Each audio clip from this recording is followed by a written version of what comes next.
আমরা কত অধ্যায় থেকে পড়াটা শিখব? দ্বিতীয় অধ্যায়ের নাম কি?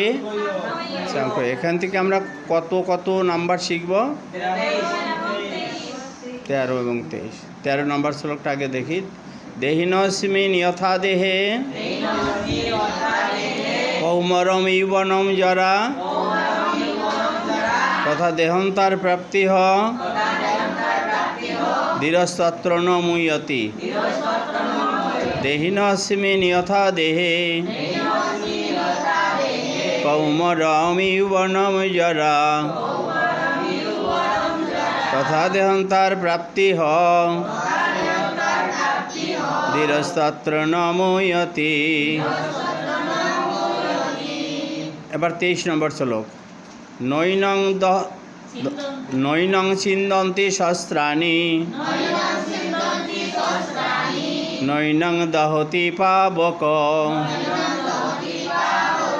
নো চৈনং ক্লেদয়ন্তি আপ নো শশয়তি ভারত। নৈনং ছিন্দন্তি শস্ত্রাণি নৈনং দহতি পাবক নো চৈনং ক্লেদয়ন্তি আপ নো শশয়তি ভারত।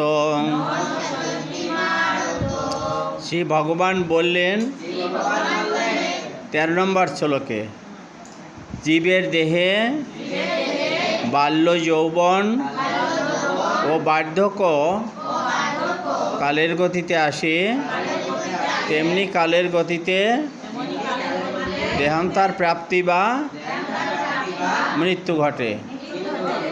23 নম্বর শ্লোকে শ্রী ভগবান বলছেন,